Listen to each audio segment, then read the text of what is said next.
ધોરણ 11 સાયન્સ રસાયણ વિજ્ઞાન પ્રકરણ નંબર 5 દ્રવ્યની અવસ્થા. એમાં આપણે વાયુ અવસ્થા ભણ્યા. વાયુ અવસ્થા ભણતા ભણતા વાયુના નિયમોની વાત કરી ને વાયુના નિયમમાં આપણે સૌથી પહેલો નિયમ ભણ્યા બોયલનો નિયમ. આજે આપણે ભણીએ ચાર્લ્સનો નિયમ. આપણને આમ તો ખબર જ છે કે બીટી ચાપી ગેવી એટલે ચાર્લ્સના નિયમમાં પી એટલે કે દબાણ અચળ રાખવાનું હોય છે. ચાર્લ્સના નિયમમાં આપણને બધાને ખબર છે, ખ્યાલ છે કે આપણે દબાણને હંમેશા અચળ રાખીએ છીએ. ચાર્લ્સનો નિયમ છે એ પી અચળ કહે છે. પણ આ નિયમને લખાણ સ્વરૂપે, સાબિતી સ્વરૂપે કઈ રીતે લખાય એને આજે આપણે શીખીએ. તો ચાર્લ્સનો નિયમ વાયુમય અવસ્થા માટે, દ્રવ્યની અવસ્થા વાયુમાં વૈજ્ઞાનિક ચાર્લ્સ અને ગેલ્યુસેકે ગરમ બલૂન ટેકનોલોજીના સુધારામાં ઘણા બધા પ્રયોગો કર્યા અને એની સાપેક્ષે એને કીધું કે વાયુનું દળ અચળ દબાણે એના તાપમાનના વધારાના સાથે કદ વધારે છે. એણે ગરમ બલૂન ટેકનોલોજીના પ્રયોગ કર્યા અને ચાર્લ્સે એવી વાત કરી કે વાયુના નિશ્ચિત દળ માટે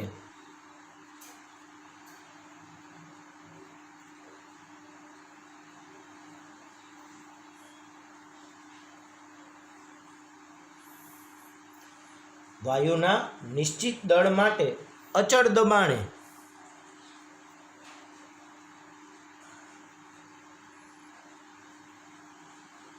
વાયુનું કદ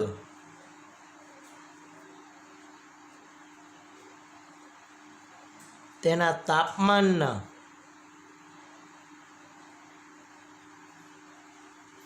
વધારા સાથે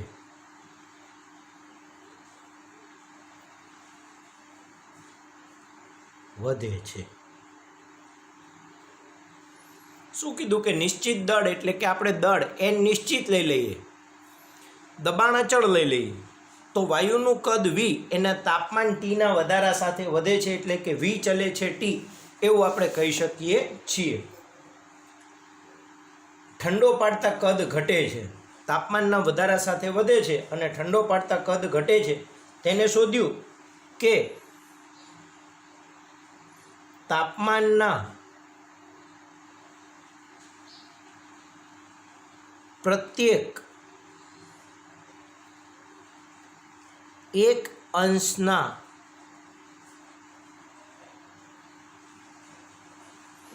વધારા સાથે વાયુનું કદ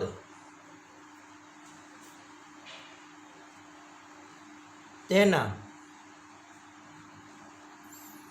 0 અંશ સેલ્સિયસ તાપમાને રહેલા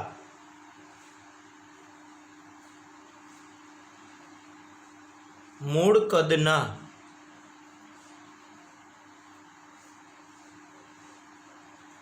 1/273.15 જેટલો વધારો દર્શાવે છે.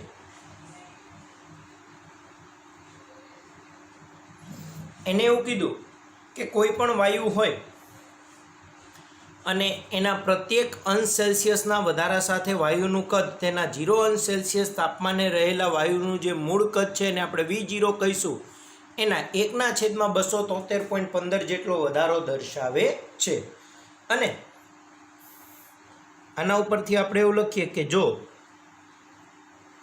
0 અંશ સેલ્સિયસ તાપમાને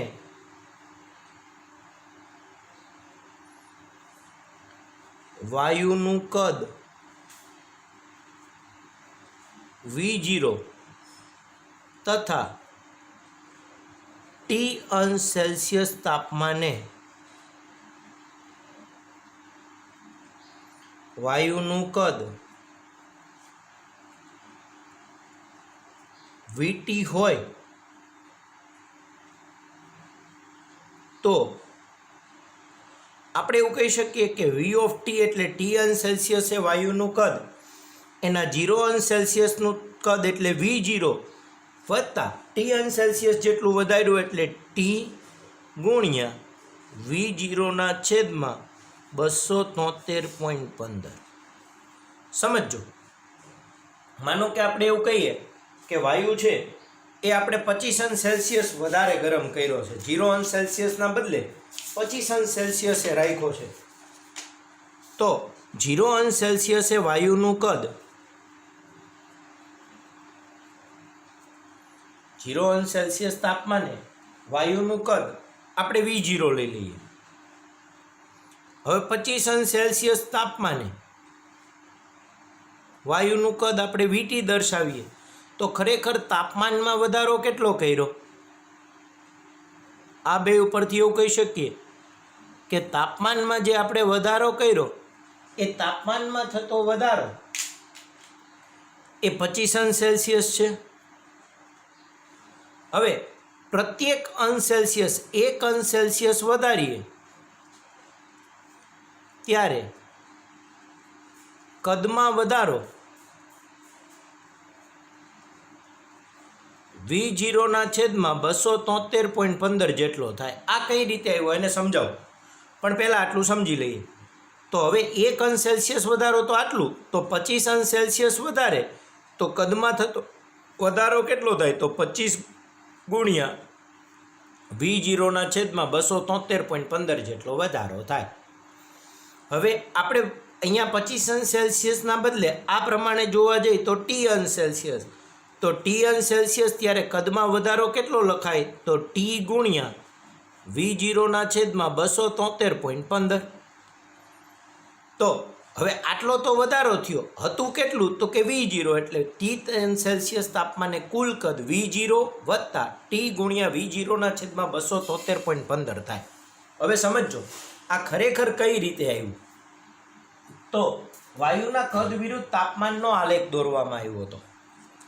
હવે આપણે માનો કે એવું માપક્રમ વિચારીએ કે પહેલાં બધાને સેલ્સિયસમાં જ ખબર પડતી હતી, કેલ્વિનમાં ખબર નહોતી પડતી.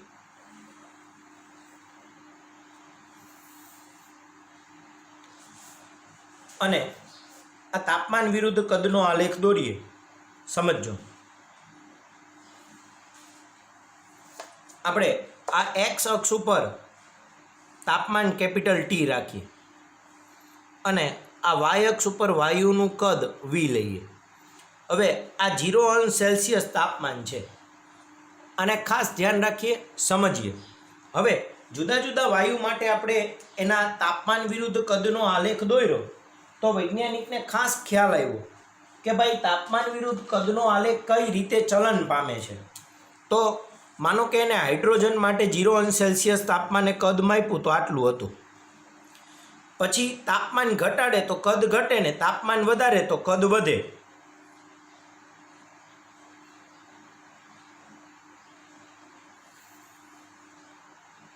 તો માનો કે આ હાઇડ્રોજન વાયુ માટે આ રીતે આપણને એક આલેખ મળે છે, સમજો. પછી વૈજ્ઞાનિકને એવો વિચાર આવ્યો કે હાલને હાઇડ્રોજનની જગ્યાએ હું હિલિયમ અથવા નાઇટ્રોજન લઉં.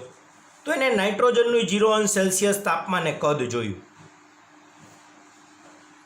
અને એનો આલેખ આ રીતે મળ્યો. આ નાઇટ્રોજન માટે હતો માનો. પછી એને એવું થયું કે લાવને બીજો એક વાયુ લઉં ને એને ઓક્સિજન વાયુ લીધો, સમજો. અને ઓક્સિજન વાયુ લઈ અને એને તાપમાન વિરુદ્ધ કદનો આલેખ દોર્યો તો O2 વાયુ માટે એને તાપમાન વિરુદ્ધ કદનો આલેખ આટલો મળ્યો. તો જો 0° તાપમાને O2 વાયુનું કદ આટલું, N2 વાયુનું કદ આટલું ને H2 વાયુનું કદ આટલું, એટલે 0° તાપમાને ત્રણેય વાયુના કદ સરખા નથી. તાપમાન વધતા ત્રણેયના કદ વધે છે ને તાપમાન ઘટતા ત્રણેયના કદ ઘટે છે. પણ વૈજ્ઞાનિક ચાલશે આ જ્યારે નિયમ આપી દીધો પછી આના વિશેનો અભ્યાસ કેલ્વિને કર્યો. કોને કર્યો? કેલ્વિને. કેલ્વિને જોયું કે વાયુનું કદ ઘટતું જાય, બરાબર છે. હવે પ્રેક્ટિકલી કદ ક્યારેય શૂન્ય ન થાય, સમજો. અહીંયા વાયુનું આ બિંદુએ વાયુનું કદ છે એ શૂન્ય થઈ જાય, પણ પ્રેક્ટિકલી શક્ય નથી. પણ એને સૈદ્ધાંતિક રીતે આલેખ દોરીને જોયું તો બધા જ વાયુનું કદ શૂન્ય એક ચોક્કસ તાપમાને થયું. હાઇડ્રોજન હોય તોય ભલે, નાઇટ્રોજન હોય તોય ભલે, ઓક્સિજન હોય તોય ભલે, કોઈ પણ વાયુ લ્યો, ક્લોરિન, ફ્લોરિન, કોઈ પણ નિયો, આર્ગોન, કોઈ પણ વાયુ લ્યો, એ બધા જ વાયુનું કદ શૂન્ય આ તાપમાને થયું અને આ તાપમાન હતું -273.15 -273.15 હતું આ તાપમાન. પછી કેલ્વિને વિચાર્યું ભાઈ 0 અહીંથી ખોટો કરો છો તો કે અહીંથી 0 કરવો પડે, એટલે કેલ્વિને એમ કીધું કે આ તાપમાન છે ને E0, તો કે એનો માપક્રમ શું રાખવો, તો એને અંશ સેલ્સિયસના બદલે કેલ્વિન કહી દીધું ભાઈ આ 0 કેલ્વિન. એટલે આપણે લખીએ છીએ કે 0 કેલ્વિન બરાબર -273.15 અંશ સેલ્સિયસ. સમજાણું તમને? ફરીથી આ વિડીયોને આટલા ભાગને 2 વખત જોઈજો કે ભાઈ હાઇડ્રોજન વાયુ છે, તાપમાન વધતા કદ વધ્યું, તાપમાન ઘટતા કદ ઘટ્યું, તો ઘટતા ઘટતા આ તાપમાને શૂન્ય થયું. નાઇટ્રોજનનું પણ અહીંયા શૂન્ય થયું, ઓક્સિજનનું પણ અહીંયા શૂન્ય થયું. અને કેલ્વિને વિચાર્યું કે ભાઈ અહીંથી માપક્રમ આપવો જોઈએ, એટલે કેલ્વિને આ માપક્રમને 0 કેલ્વિન કહી દીધું. ઓકે, પછી હવે માનો કે અહીંથી આ બિંદુ સુધી પહોંચો, O2 વાયુ માટે વિચારો તો અહીંયા કદ કેટલું હતું? 0. અહીંયા કદ O2 વાયુ માટે કેટલું થઈ ગયું? તો V0 ઓફ O2 વાયુ, અહીંયા V0 ઓફ N2 વાયુ ને V0 ઓફ H2 વાયુ. તો અહીંથી અહીંયા સુધી જતા કદમાં વધારો કેટલો થયો? તો કે V0 જેટલો. અને તાપમાનમાં વધારો કેટલો થયો? તો 273.15 જેટલો. એટલે આપણે લખીએ કે -273.15 અંશ સેલ્સિયસ, ત્યારે કદ થઈ ગયું 0, કદ અને તાપમાન. અહીંથી તાપમાન વધીને 0 અંશ સેલ્સિયસ થયું, ત્યારે કદ થઈ ગયું V0. તો તાપમાનમાં વધારો થયો 273.15નો અને કદમાં વધારો થયો V0નો. તો આપણે એવું કહી શકીએ કે 273.15 અંશ સેલ્સિયસ વધતા કદ V0 જેટલું વધે. તો 1 અંશ સેલ્સિયસ વધતા કદ કેટલું વધે? તો V0 છેદમાં 273.15. એટલે અહીંયા કીધું કે તાપમાનના પ્રત્યેક અંશના વધારા સાથે વાયુનું કદ તેના 0 અંશ સેલ્સિયસ તાપમાને રહેલું કદ એટલે કે V0 એના 273.15 જેટલો વધારો દર્શાવે છે. તો આ રીતે આવ્યું. અને આ આલેખને ખાસ સમજીએ. આના ઉપરથી જ કેલ્વિન માપક્રમ આવ્યો. પછી કેલ્વિનને કીધું ઓકે તારામાં વધારો કેટલો? તો કે ઉષ્માગતિકીય વધારો જેટલો સેલ્સિયસમાં એટલો જ કેલ્વિનમાં. એટલે અહીંયા માનો કે આપણે એવું વિચારીએ કે -173 છે,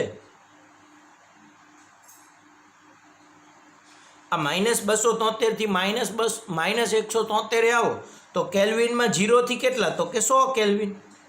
ઓકે, હવે અહીંથી અહીંયા આવ્યા તો 273.15 એટલે 0 અંશ સેલ્સિયસને આપણે કીધું 273.15 કેલ્વિન.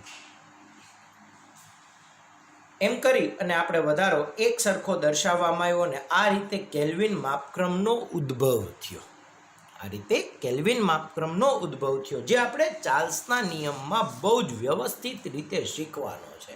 આ વિડીયોને ખાસ બેટા 2 વખત જોજો, સમજજો આ નિયમને, કારણ કે આ વસ્તુની રજૂઆત હવે પછી ક્યાંય નહીં આવે. તમે ગમે એટલા વર્ષો ભણશો, આ રજૂઆત આના જેટલી વ્યવસ્થિત હવે પછી ક્યાંય ભણવામાં આવતી નથી, એક પણ જગ્યાએ નહીં, કોલેજમાં પણ નહીં. એટલે આ રજૂઆતને અહીંયા જે સમજાવવામાં આવી છે બહુ જ સરસ સમજાવવામાં આવી છે. એટલે કે T અંશ સેલ્સિયસ તાપમાને V0 વત્તા T ગુણ્યા V0 છેદમાં 273.15 જેટલું. હવે આ બેમાંથી V0 કાઢીએ તો V ઓફ T બરાબર V0 કરીને કૌંસમાં 1 વત્તા Tના છેદમાં 273.15. હવે આનો લસા લીધો તો V ઓફ T બરાબર V0 કૌંસમાં 273.15 વત્તા T છેદમાં 273.15. આ તબક્કે તાપમાનનો એક નવો માપક્રમ વ્યાખ્યાયિત કર્યો અને જેને T અંશ સેલ્સિયસને નવા માપક્રમ પ્રમાણે કેપિટલ T 273.15 વત્તા T અને 0 અંશ સેલ્સિયસને 273.15 કેલ્વિન પ્રમાણે દર્શાવવામાં આવ્યું. અને આ માપક્રમને આપણે કેલ્વિન માપક્રમ અથવા નિરપેક્ષ તાપમાન માપક્રમ કહીએ છીએ. આ તબક્કે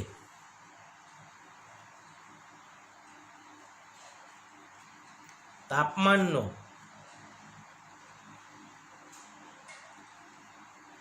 એક નવો માપક્રમ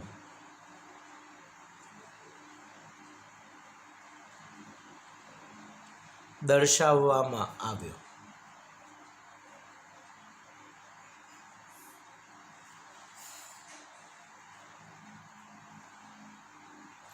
જેમાં ટી અંશ સેલ્સિયસને નવા માપક્રમમાં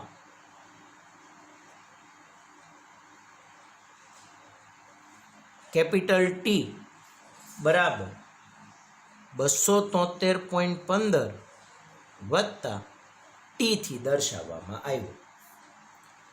આને ટી ઓફ ટી ટેમ્પરેચર પણ કહી દઈએ. તથા 0 અંશ સેલ્સિયસને T0 બરાબર 273.15 પ્રમાણે દર્શાવી નવો માપક્રમ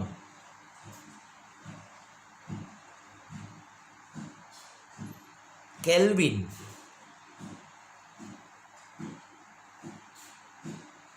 તાપમાન માપક્રમ અથવા નિરપેક્ષ તાપમાન માપક્રમ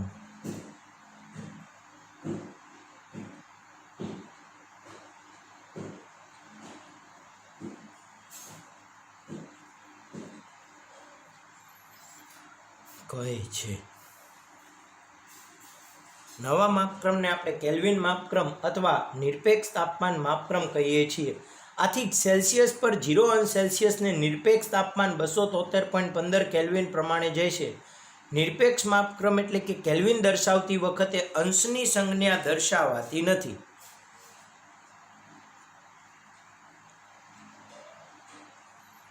કેલ્વિન માપક્રમ દર્શાવતી વખતે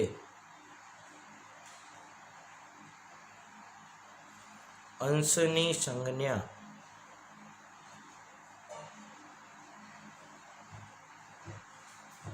દર્શાવવામાં આવતી નથી.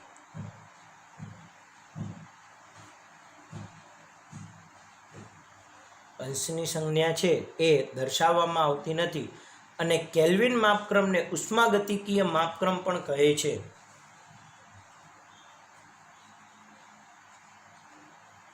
કેલ્વિનને ઉષ્માગતિકીય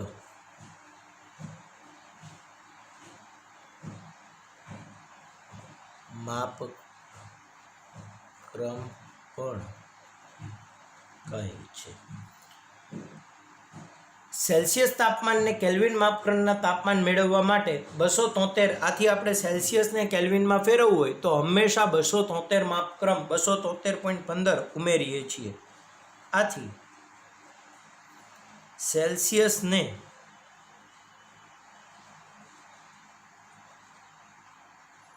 કેલ્વિન માપક્રમમાં ફેરવવા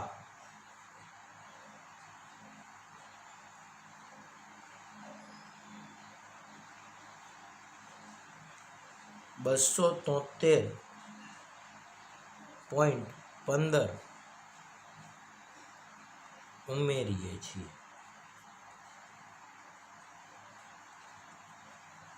એટલે આપણે લખીએ કે કેલ્વિન બરાબર અંશ સેલ્સિયસ વત્તા 273.15 અને આની જગ્યાએ આપણે 273.15ની જગ્યાએ ખાલી 273 લખીએ તો લખવામાં આવે છે કે કેલ્વિન બરાબર અંશ સેલ્સિયસ વત્તા 273.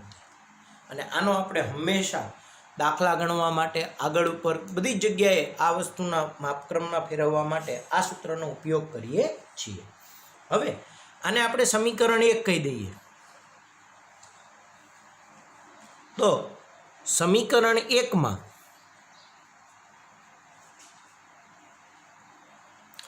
ટી વત્તા 273 ટી વત્તા 273.15 બરાબર કેલ્વિનમાં ટી ઓફ ટી તથા 273.15 માટે બરાબર T0 લેતા. હવે આને T ઓફ ટી કહીએ ને આને T0 કહી દઈએ તો આપણું સમીકરણ લખાશે V ઓફ ટી બરાબર V0 કૌંસમાં T ઓફ ટી છેદમાં T0.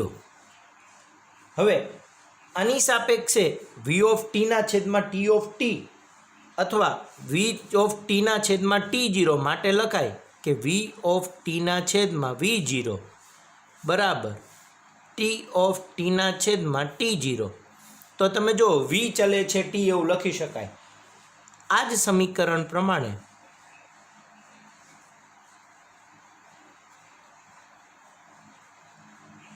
હવે T અને V0 ના બદલે 1 અને 2 લખીએ તો એવું લખાય V2 ના છેદમાં V1 બરાબર T2 ના છેદમાં T1. V2 ના છેદમાં V1 બરાબર T2 ના છેદમાં T1 માટે એવું લખી શકીએ. હવે આને આમ લાવો તો V2 ના છેદમાં T2 બરાબર V1 ના છેદમાં T1 એટલે કે V ના છેદમાં T બરાબર અચળાંક અને બરાબર આપણે K લખી નાખીએ. તો V ઓફ V ના છેદમાં T બરાબર અચળ એટલે કે K મળે. માટે V બરાબર K ઇન્ટુ કેપિટલ T લખાય. તો K into capital T V બરાબર K ઇન્ટુ T એટલે આપણે એવું કહી શકીએ કે Kનું મૂલ્ય વાયુના દબાણ અને જથ્થા પરથી દર્શાવી શકાય અને ચાર્લ્સના નિયમને નિવેદિત કરી શકાય. એટલે કે હવે આ પ્રપોઝનાલિટી પ્રમાણે દર્શાવવું હોય તો V ચલે છે T એમ લખાય. આથી ચાર્લ્સના નિયમને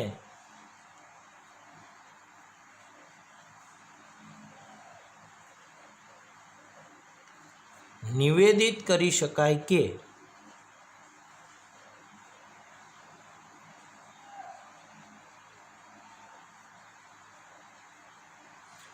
અને ચાર્લ્સનો નિયમ લખીએ નિવેદિત કરી શકાય કે અચળ દબાણે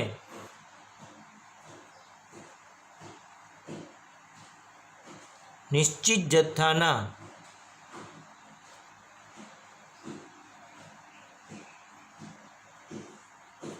વાયુનું કદ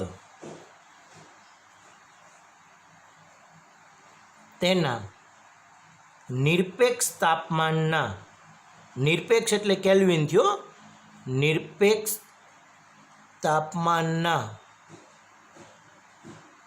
સમપ્રમાણમાં હોય છે.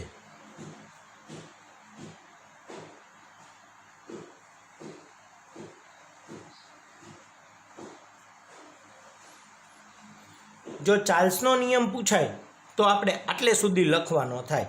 હવે કેલ્વિન પ્રમાણે નિરપેક્ષ તાપમાન શૂન્ય કઈ રીતે લેવામાં આવ્યું જે મેં તમને આલેખ અહીંયા સમજાવ્યો હતો એ જ આલેખ આપણને ટેક્સ્ટબુકમાં પણ આપેલો છે અને એને જોયું છે કે બધા જ વાયુ માટે દબાણ વિરુદ્ધ કદના આલેખને સીધી રેખા મળે છે અને શૂન્ય કદ તરફ લંબાવતા. હવે આના વિશેની વાત અલગથી લખીએ કે બધા જ વાયુ માટે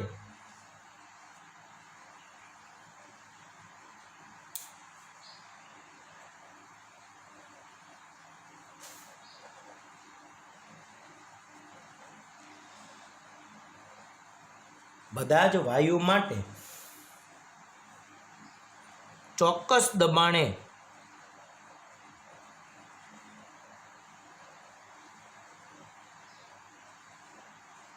આપણે દબાણ કેવું લેવાનું નિયત એટલે કે અચળ દબાણ એટલે કે કોઈ ચોક્કસ દબાણે કદ વિરુદ્ધ તાપમાનનો આલેખ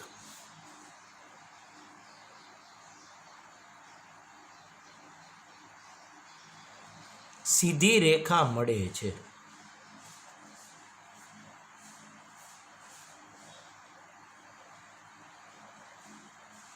કદ વિરુદ્ધ તાપમાનનો આલેખ સીધી રેખા મળે છે અને તેને શૂન્ય કદ તરફ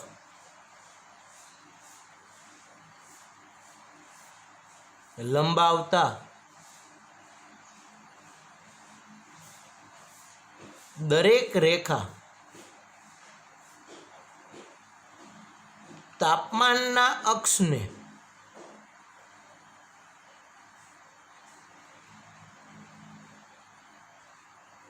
-273.15 બિંદુએ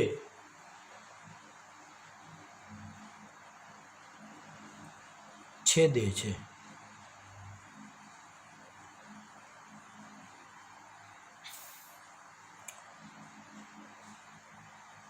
આ રીતે જુદા જુદા દબાણે મળતી રેખાના જુદા જુદા દબાણે મળતી રેખાના ઢાળ જુદા જુદા હોય છે.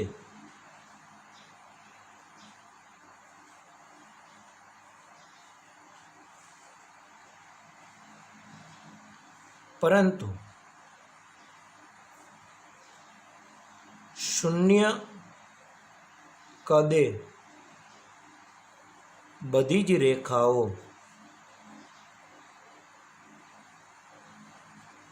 -273.15 તાપમાને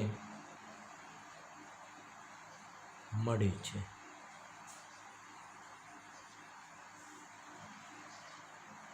આમ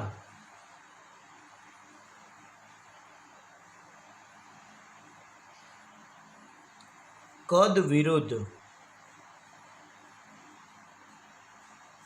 તાપમાનની આ બધી જ રેખાને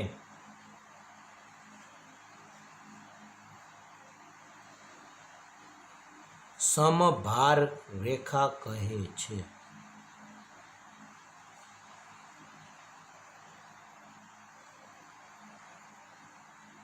અને અંગ્રેજીમાં આઇસોબાર લખાય, કારણ કે તાપમાન અને કદ બદલાય છે પણ દબાણ અચળ રહે છે ને દબાણ અચળ રહે છે એટલે એને આઇસોબાર કહેવાય. કહે છે શું સમજો કે બધા જ વાયુ માટે ચોક્કસ દબાણે આ કોઈ દબાણ લઈ લીધું, કદ વિરુદ્ધ તાપમાનનો આલેખ સીધી રેખા મળે છે. આ બાજુ કદ લીધું, આ બાજુ તાપમાન લીધું, એનો આલેખ આપણને સીધી રેખા મળે છે. અને તેને શૂન્ય કદ તરફ લંબાવતા આ બધાને આપણે શૂન્ય કદ તરફ લંબાવ્યા તો બધી જ રેખાઓ -273.15 બિંદુએ છેદે છે. હવે જુદા જુદા દબાણે મળતી રેખાનો ઢાળ જુદો જુદો હોય પણ શૂન્ય કદે તો બધી જગ્યા અહીંયા જ છેદે છે. આમ કદ વિરુદ્ધ તાપમાનની આ બધી જ રેખાને સમભાર એટલે કે આઇસોબાર રેખા કહે છે. અને આના ઉપરથી આપણે દર્શાવી શકીએ કે -273.15 તાપમાને કદ શૂન્ય થાય એટલે કે વાયુનું અસ્તિત્વ રહે જ નહીં. ખરેખર આ શક્ય નથી. એટલે કે વાયુનું કદ એને નિરપેક્ષ શૂન્ય તાપમાન કહે છે. એટલે નિરપેક્ષ શૂન્ય તાપમાનને આપણે 0 કેલ્વિન તરીકે દર્શાવીએ છીએ. કારણ કે કોઈ પણ વાયુ હોય ભાઈ, નિરપેક્ષ એટલે કોઈની ઉપર આધાર ન રાખે. સમજો, હાઇડ્રોજન હોય તોય ભલે, નાઇટ્રોજન હોય તોય ભલે, ઓક્સિજન હોય તોય ભલે, કોઈ પણ દબાણ હોય તો ભલે, બધાનું કદ ફરજિયાત શૂન્ય કેટલા તાપમાનને થાય તો -273.15 અને આ તાપમાનને નિરપેક્ષ શૂન્ય તાપમાન કહે છે. સમજો આ નિરપેક્ષ શૂન્ય તાપમાનને. એ પહેલાં હું તમને આપણને ટેક્સ્ટબુકમાં જે કંઈ આલેખ આપ્યો છે એ આલેખને સમજાવું.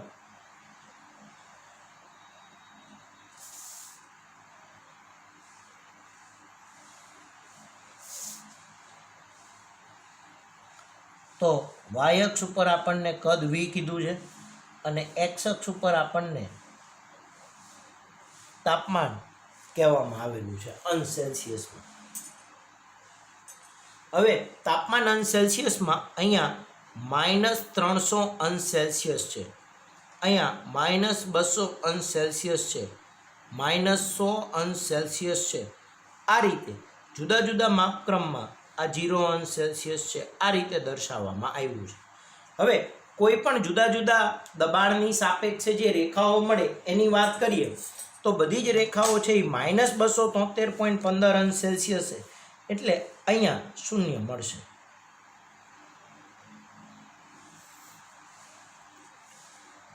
હવે આપણે જુદી જુદી ટેક્સ્ટબુકના અનુસંધાને આપેલી રેખાઓની જેમ જ 3 થી 4 રેખાને લઈએ.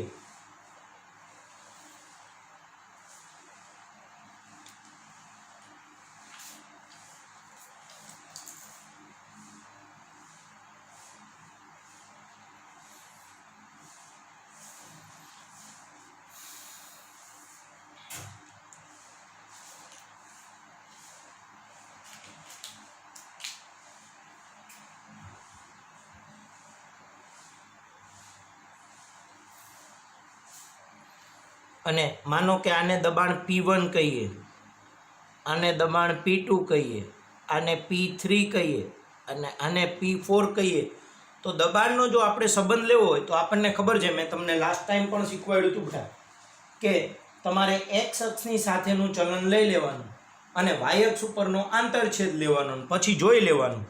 માનો કે આપણે એ જ પ્રમાણે શીખીએ કે અહીંયાથી આપણે આમ દર્શાવી દઈએ કે આ x અક્ષનું મૂલ્ય એક સરખું, એટલે તાપમાન અચળ થઈ ગયું. હવે અહીંયા આપણને જુદા જુદા દબાણ અને કદ મળશે 1, 2, 3 અને 4. તો તમે જો તાપમાન અચળ થઈ ગયું, એટલે હવે કદ અને દબાણ વધ્યા. તમારે વિચારવાનું કે દબાણ વધે તો કદ ઘટે, એટલે કદ ઓછું હોય ત્યાં દબાણ વધારે હોય એટલે P4 દબાણ વધારે થાય. અહીંયા કદ વધારે છે એટલે દબાણ ઓછું, એટલે કે P1 કરતાં P2 વધારે, એના કરતાં P3 વધારે અને એના કરતાં P4 વધારે મળે છે. તો આપણે આના ઉપરથી સમજી શકીએ કે આ 4 ઉપરથી આપણે એવું લખી શકીએ કે P1 કરતાં P2 વધારે હશે, P2 કરતાં P3 વધારે હશે ને P3 કરતાં P4 દબાણ વધારે જોવા મળે છે. આ ઉપરથી આપણે દર્શાવી શકીએ કે નિરપેક્ષ સૌથી નીચું તાપમાન, જે તાપમાને વાયુ કદ સૌથી નીચું તાપમાન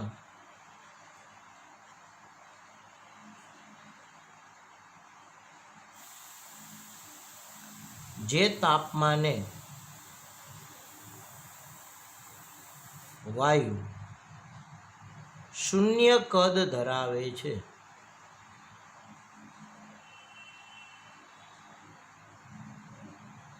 તેને નિરપેક્ષ શૂન્ય તાપમાન કહે છે. નિરપેક્ષ શૂન્ય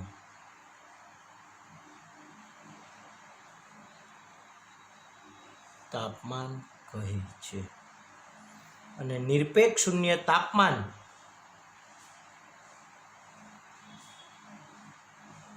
નિરપેક્ષ શૂન્ય તાપમાન બરાબર -273.15 અને 0 કેલ્વિન. આનાથી નીચું તાપમાન શક્ય હોતું નથી. તો આટલું ખાસ યાદ રાખીએ. ચાર્લ્સના નિયમનો દાખલો હું તમને નેક્સ્ટ ટાઈમ ગણાવીશ. ગેલ્યુસેકનો નિયમ પણ નેક્સ્ટ ટાઈમ ભણશું. આજે જે ચાર્લ્સનો નિયમ ભણ્યા, આ નિયમ ભાઈ બધા જ વિદ્યાર્થીઓ ફરજિયાત 2 થી 3 વખત લખે અને તૈયાર કરે. આને ખાસ સમજી આ લેક્ચરને પણ 2 વખત સમજજો અને તૈયાર કરજો.